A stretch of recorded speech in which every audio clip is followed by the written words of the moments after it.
Hello, everyone. Welcome to another episode of Talking About Rock. I'm your host, Rob Edwards. My co-host, Jerry Schmidt in Nashville, has a double shot of rock for us from the local scene out there. Jerry. Yes. How are you? Good. How's it going out there? Pretty good. Long time no see. It's been, 24 hours? Right since our last show. So we're bringing an extra special show to the folks today. We got a double shot lined up for them. Tell us who we have.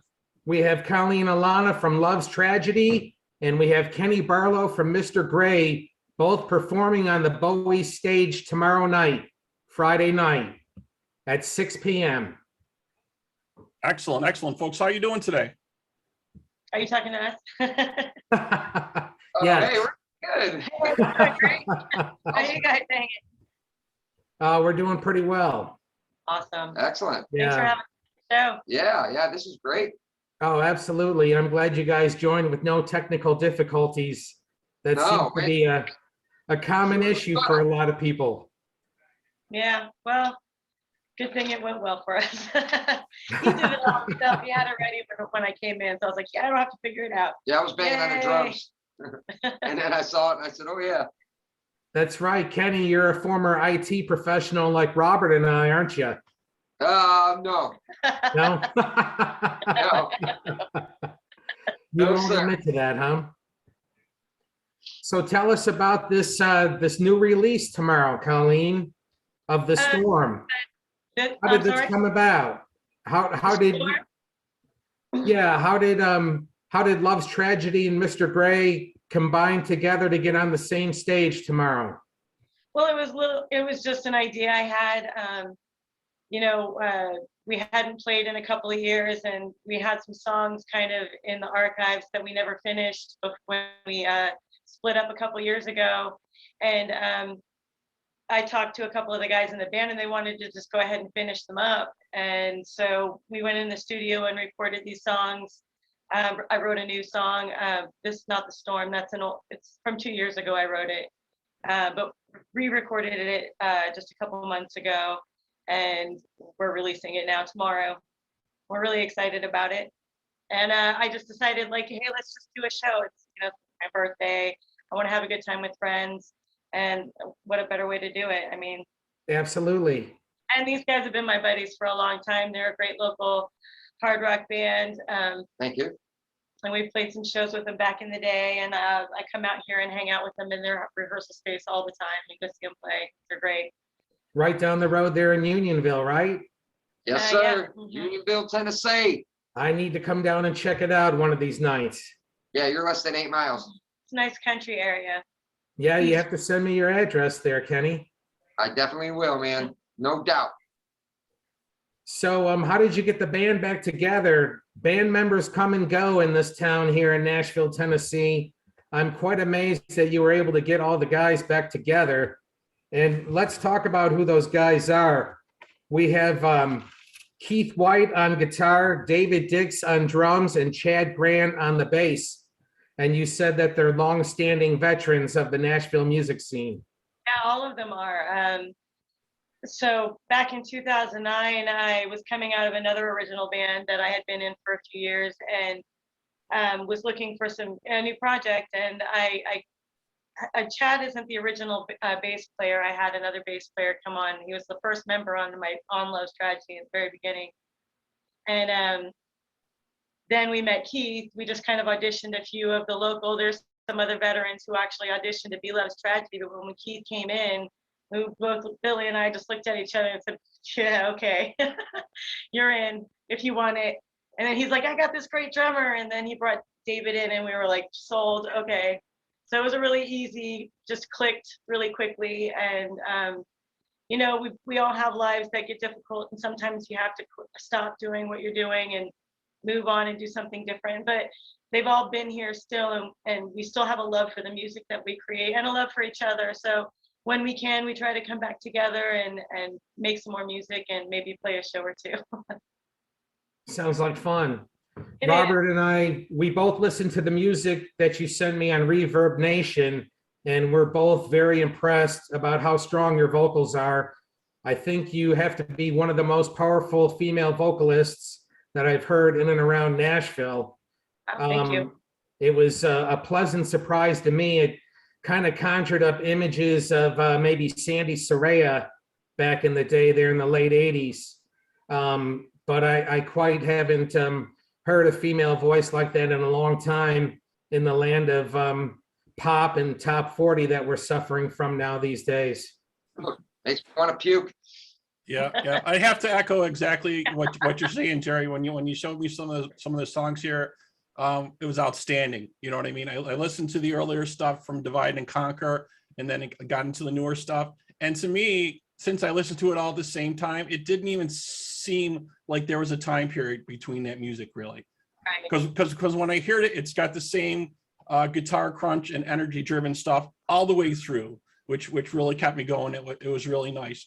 You know, the haunting and soothing vocals, if that's a thing, if that could be a thing at the same time, it definitely is. It definitely is. So yeah, I really enjoyed it. Really, I look forward to more stuff from you. Definitely. Thank you. The guitarist is one of the main songwriters of the band. He's just kind of a riff machine, and he just has a really solid concept of song structure. And so he'll just, pull something out in the middle of practice, and we're like, hey, we love that. So let me hold on to that for a minute, and I'll see what I can do. But yeah, so he just makes it easy. Yeah, I would highlight myself. The solos from like Seeing Red and Pieces of Me really stand out to me big time when I heard it. And he's very skilled, very, very skilled. Love him to death. He's a great player. That's why I love playing with him. All of them are so talented. The drummer, David Dix, is super talented. He recorded and engineered the whole album, EP, and all of the singles that we really. Yeah, you can hear the production quality is really good. That everything is very tight sounding. I reckon it too. Like when I was comparing this stuff, it's like early Skid Row meets like Dream Theater. That's what I'm thinking when I hear this stuff. It's very tight. It's very driven. Yeah, it's definitely a high tempo, high energy music most of the time. It's a powerful set when we get up there. So I'm really excited to do it tomorrow night. It's been a while for all of us since we've been up on stage, a couple of years for most of us. So we're really thrilled to get up there and throw down the best we can with these guys. Excellent. Well, I did see you jump up on stage, Colleen, with Mr. Gray, maybe about a month and a half ago, and you did the Billy Squier cover that these guys have made pretty famous around town. Lonely as the Night. Yeah. So how did that feel? Was that your first time back on stage in a long time? Yeah, it was. And it felt really great, coming from before when I was dealing with some health issues. When I was getting up on stage, it was a little uncomfortable and it wasn't fun anymore. It became a chore, and so I had to get better. But now that I'm healthy, it feels natural again. It feels like, oh, okay, yeah, I can't do this. It's not so difficult like it was when I wasn't healthy. So well, this is like a rebirth for you almost. You said on a Facebook post, and I'm paraphrasing, that this is what you were born to do. And I just could feel the positivity coming through that quote and pretty much everything that you do and say these days. Yeah, ain't that the truth? I'm trying to get back to those the good times, because I see, everybody, we all spend too many moments in the negative, in the dark days, and you have to make that choice to choose positivity and do what makes you feel the best about yourself, and music does that for me. So as long as I can keep doing that, then I'll always feel the best version of myself, no matter what. Well, besides the health problems that you mentioned, we went through a year and a half of COVID here as well. And I think that kind of put a damper on everybody in general for a long while. And Canceled. What's that? We had to cancel some shows because of it. Yeah, that's right. You recently canceled one at the end, didn't you, Kenny? Yes, sir. Because of the COVID rules? Yep. Yeah. I mean, more power too. If you want to get a shot, but I'm not getting it. So I understand. Robert and I have had this discussion with many bands that we've spoken to on this podcast, and some are in for it and some aren't, of course. So, but it seems like maybe they're more willing to get the shot up there in Buffalo, New York, huh there, Robert? It Well, seems I like- guess I think it all depends. You know, there's two sides of the coin, obviously. You know, some folks have said, you know, if you want to continue to do business and be in large groups or be in large venues, either you know, we get the shot or we're going to have to go through the testing. You know what I mean? Some folks are very unsure of the vaccine. You know, there's controversy about it. They're wondering why it came out so fast. You know, they're wondering why it wasn't approved so fast. So there's definitely back and forth about it. You know, my hope is just to get through this, you know, as quickly and as safely as possible. We've lost enough people. You know, there's been enough crazy things going on. You know, I have some information inside of the healthcare industry, and so I don't want to see this keep happening through the country. We need to get back to what's happening.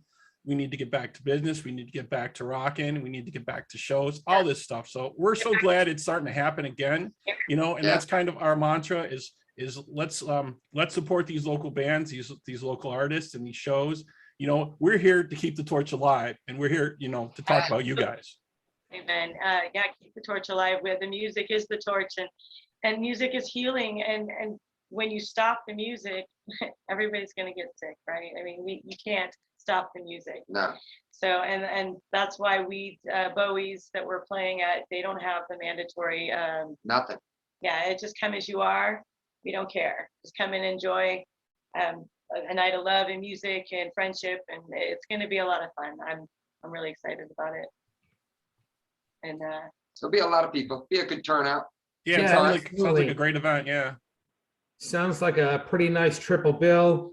We have Contagion, Ron, and the boys playing later on that night, and they're always a big draw, a great party band. But what makes you stand out in Love's Tragedy and Mr. Gray is that you both write original material, whereas a lot of these bands around town are covering rehashed material from the 80s, the hair metal days. And I guess I want to know what drives the creative process for you guys, and how does that songwriting process work between you and the rest of the band? And this question's for both of you. well, I mean, the creative process for the band is that we're in the practice room, we're going over a regular set, and Keith throws out an idea that we love, and then they just start jamming it, and everybody just starts putting their parts in, and then we'll start to flesh it out into a structured song, and then I take it home, mess around with it, bring it back in. And it's usually tapping into the emotion of what they're bringing me musically. You know, I mean, I hear it in the guitars, I hear it in the drums, I hear it in the bass. Whatever emotion that is, I have to find it. And sometimes that can be a trick. But, you know, especially if you're not the one writing the music yourself, which I'm not talented enough to do that. So that's why I rely on my guys to do it. They're so good at it. What inspires you? Oh, go ahead. I was going to ask Colleen, what inspires her personally when writing her lyrics? Was there maybe a man or two previously in history that kind of set you off with some of this material, or? Typically always a man, but I love men. So it's just lessons learned in my songs, you know, through life and love. Yeah, I think you can definitely get the best lyrics from the highest highs and the lowest lows that come in your life. Yeah, I've written some stuff myself, and that seemed, you know, that's when you have the most emotion in you, and then sometimes it just comes out, right? Right, and it has to. I mean, that's the release of the emotion, even if it's a dark one. You know, you get to just get it out and be heard in what you were thinking and feeling in that moment, or in those moments. And hopefully that people can hear that in the songs and relate and feel the emotion, you know, and that's what music is for, so you can relate emotionally to the artist and pertain it to your life, right? That's why we love music so much. Exactly. Hey, So- you need to quit those things, Kenny. So do I. I'm bad. I hear you, man. I hear you. So what's the creative writing process for Mr. Gray? Is it similar, or do you guys do? Yeah, pretty much same thing. Jeff will come in and, which is my guitar player. Jeff Frazier. Yes, excellent guitar player, riff master. And he'll come in and have a riff, and Eric and I will look at each other and go, hold on. And then, build it from there. And then he'll add more, Eric will add more. I'll do a drum beat, blah, blah, blah. 2 hours later, hey, we got something. So that's how we do it. I love it. I love having that power over the audience, being the drummer. If I stop, you people are stopping. If I'm going, you people are going. Well, You know what I mean? you almost have the personality of a lead singer there, Kenny, behind the drum kit. You just show so much joy, and you stand up and hold the sticks up in the air and get the crowd into it. And Yes. I got to say, Jeff and Eric are a little bit more stoic up there on stage, and you're behind the kit showing all the emotion, like you should be the guy that's up in front there on the stage. Well, thank you. That's an awesome compliment. Thank you very much. Well, I see you Yeah, carry well, I this. gotta do something. What's They're that? not going to move much. I didn't hear you. I said it's tough for Eric to move a lot because he's got to focus playing bass and singing at the same time. Oh yeah, just like Geddy That's Lee. tough. Yeah, Yeah, it's different for me since I don't play. I can move around. I can interact with the audience. I try to Get a move little around, crazy, but Eric has to interact. stay still. I yell, throw drumsticks. Yeah. Yeah, I think we've all seen the more interaction, like, it's like you feed upon each other, the crowd gets pumped, and then the band gets pumped. If they see the band really getting into it, it just kind of goes back and forth. You know what I mean? The more that- Absolutely. Feed. I mean, you feed off the audience, and the band members then are feeding off each other because of the excitement from the audience, and it just becomes this, very energetic moment that just keeps, right. the- Symbiotic Yeah. relation. Yeah. Yes, absolutely, and that's why we love concerts so much. I love going to concerts. I Yeah, love me too. playing Playing in 'em. concerts. Playing them's the Music is best. the answer to life, All the troubles go away. right? Get behind the drum set for that hour set. Everything is golden. It's when you're right there in the moment and you're not thinking of the past or the future. You're just there. You are. I totally understand what you're saying. I used to write a lot, and music was always like a magical thing to me. It could just help you in so many ways that no one else could, and it was always there when you needed it. When someone else wasn't for you. That's what I always kind of thought of it, and it was like a secret you shared with your good friends. Like me and Jerry would talk about music all the time, different stuff. You know what I mean? All the time. Oh yeah, you can do this anywhere in the world, and people know that that's mental. Yeah. Music language, a language of emotions, and so when you can share your playlist with your friends, they feel your emotions. And just like as us as artists, when we can share our music, we're sharing our emotions with you. And I think unfortunately we've got away from that a lot with a lot of the stuff that comes out nowadays. There's not that emotion, that thought behind it, that get from your soul type of thing of experience you've went through or things you're trying to convey. I think the coolest thing for me anyway, being a music fan, is when I listen to something and it relates to me in some way, and it's like they wrote that, but somehow I'm relating to that, and that's a real high as a music fan. Yes. Absolutely. Me as a music fan too. Yeah, me too. I'm a fan. I also play, but I'm a big fan too. The lyrics, the melodies, all the parts, all the instruments that are playing, they're all such an integral part Yeah. of So the song, and they all play into that emotion on different. yeah. So what type of influences would you folks name? Coming up, listening to it. Black Sabbath. I mean, Dio, 5 decades of music, Yeah. all kinds of music. So I mean, obviously, Manson, as a female rock vocalist, coming from the 70s, I have Hart, Pat Benatar, Lita Ford, and Janis Joplin and Stevie Nicks, and then the 80s. I mean, and it ranged from pop to even country, which I'm not, the biggest fan of country, but there are some artists that I really dug at certain eras of my life, and jazz and classical. I love all kinds of music, so I draw from it all. Cool. Well, you did a version of "Baby It's Cold Outside." Yeah. And do you perform that around Christmas time still, or was No, that we just did for that as a fun? winter, special thing. It was for a benefit CD that we did, and we just a bunch of bunch of different bands from the local scene came together and put a disc together of different covers of Christmas songs in rock versions, although ours isn't very rock. But I got to revisit my jazz roots because I spent some time doing jazz myself. So it was fun to go back and do that. Did you pick that song personally? No, actually, they picked it for me. Oh, okay. Because But I I had know already that had a history with the song, so I was like, okay. that song caught some heat a couple of years ago.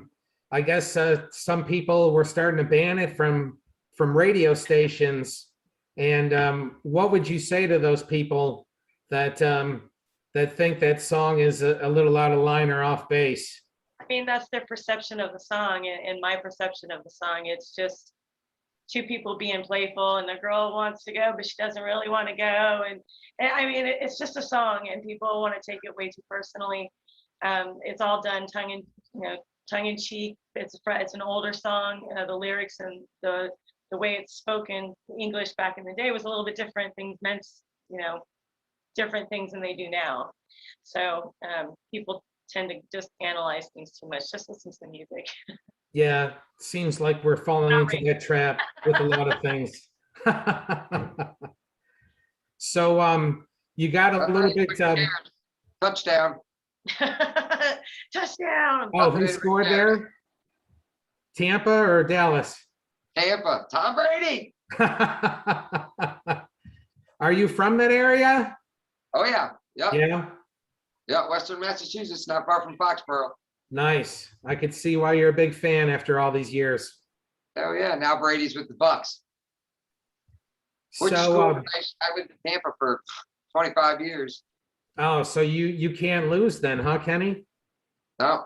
And of course we got our Titan. Yeah, we got a pretty good team here, that's for sure. And Robert's team up there in Buffalo is pretty darn good too, the Bills. Uh-uh.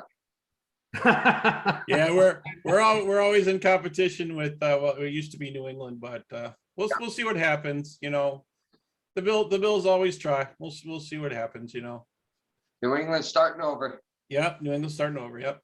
But back to the music. So, what can you guys tell us some more stuff that's coming up for you? You have other dates or other shows or other projects going on, or Well, of course other we got music coming Bowie. out? Yeah. Of course we got Bowie's on Friday, 6 to 10. And she's releasing her new single, their band, Love's Tragedy. I don't know if we're releasing a song or not, but we are soon. We've CD's done. We'll be playing new stuff. Yeah, They'll we're be playing new stuff. tunes, I just mean, like it's we new do. to us. Well, it's new to everybody that comes and hears us. But Right. anyways, we have another show on October 23rd at Mayday Brewery in Murfreesboro, which we'll be interested in. 45-minute set. It'll be fun. Well, And make that's sure you about it.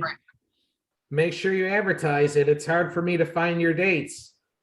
We're working on that. This show as much as I could. Yeah, tomorrow night, 6 yeah. o'clock, y'all. Bowie's third So- church so- downtown Nashville. So if people need to find information about you folks, I know there's Facebook pages. Is there anywhere else to check things out or dates listed or? You can go to Spotify and hear stream our music, but I think the only media we have is Facebook. You don't have an Instagram or And not that I'm aware of. We just got new management, Any- so We're- we're from there. challenged in the social media department. Yeah, we are. Love's Tragedy is just for right now. I mean, not to say because I'm still writing songs as they go, but they also have, all the guys in my band have other projects going on, and they're recording and writing and doing stuff with them too. So it's just a matter of coming together when we can come together. If another show comes up, then we'll talk about it and see if we think we can all fit on that day and do it again, because we're always up for getting back on stage together again, at least every once in a while, if not all the time. But as of right now, we don't have any other dates. Just me working on the songs. We have another new song that we'll be playing tomorrow night that we'll be releasing, I don't know when, next couple months maybe. Just depends on when we get it finished, time wise.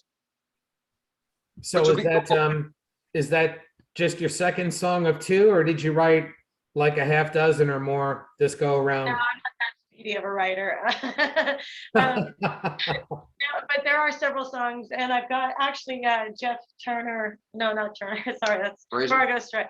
Jeff Fraser has given me some songs that he wrote that I've kind of had on the back burner, but they're wonderful songs, and I'm really excited to get to them. So there are other projects that I'll be working on aside from Love's Tragedy as well. But just to keep doing the music no matter what. And if we find a show and we can come together, then we will.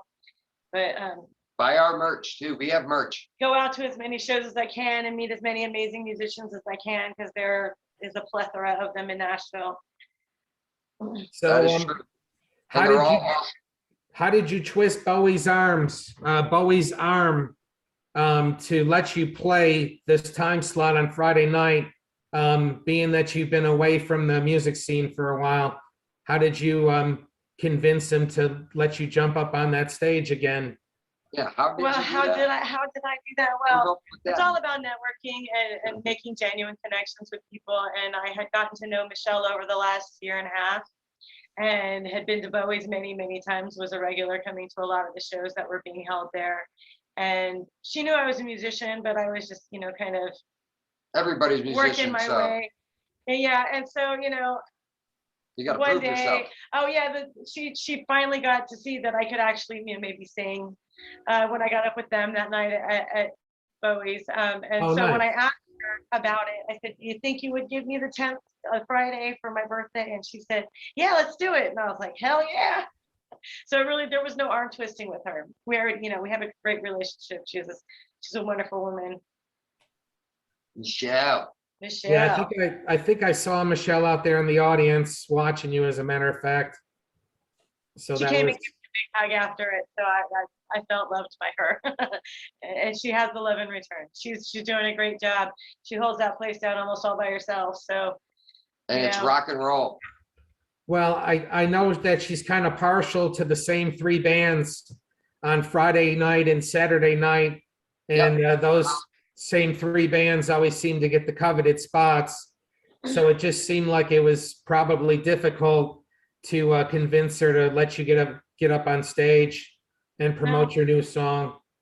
no, Not if a- she believes yeah. in the music, she'll put you up there. She'll put a special show up there. But you got to prove it to her. Yeah, you got to That- do a 6 to 10 first, and then the prime Yeah. spot is 10 to 2, which you know.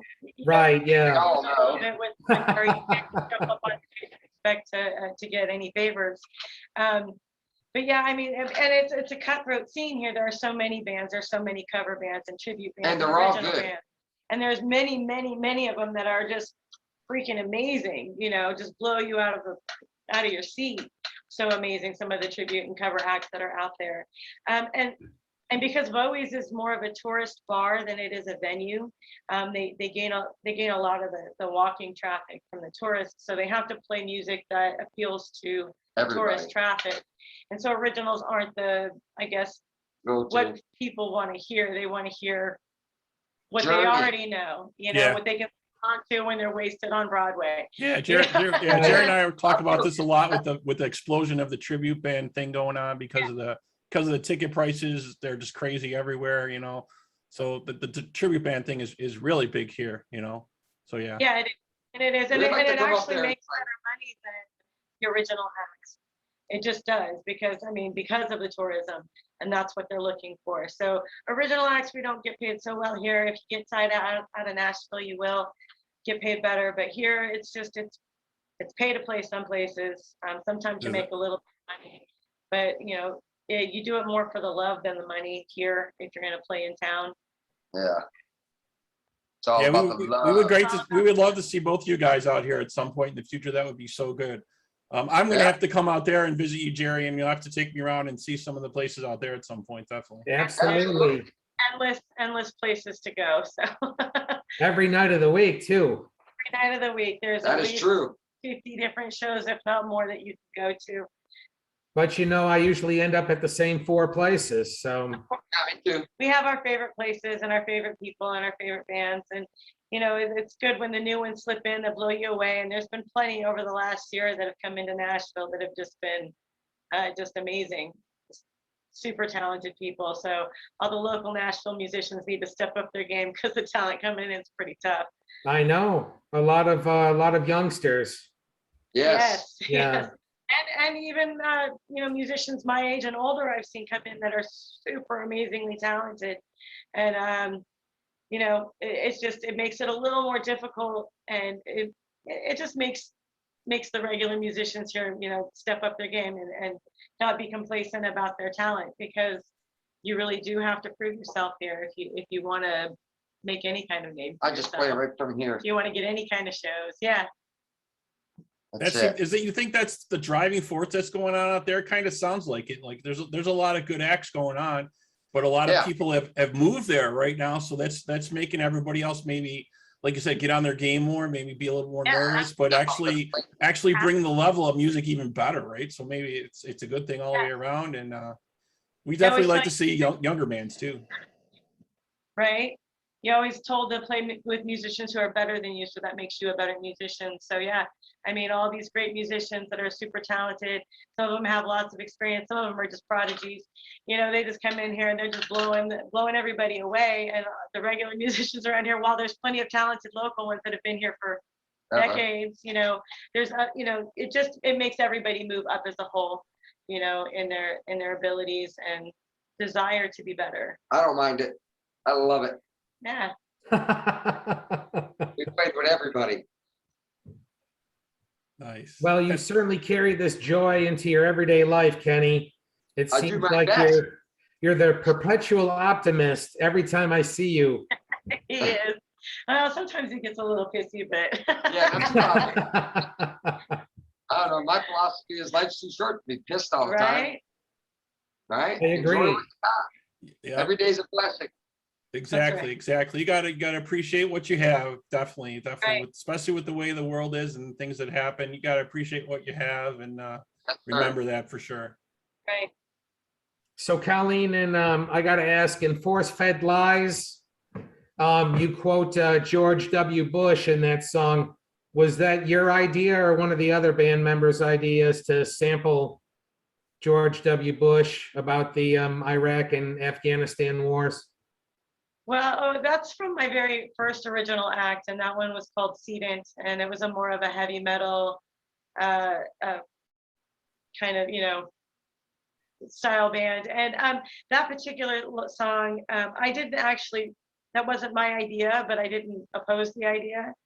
I believe it was my drummer's idea to put those little clips in there, and then we just talked to the engineer and they did that. So, but I mean, it goes along, especially with the era that we were in at the time when we wrote the song, which was, I mean, just about as dark as it is today. So Today's in the horrible. world climate, but it was dark back then too. There's always dark times, and we just have to keep forging on and trying to make the best of things instead of focusing so hard on the negative.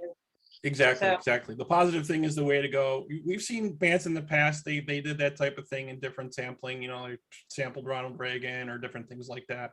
But yeah, the positive thing is definitely the way to be. Yeah.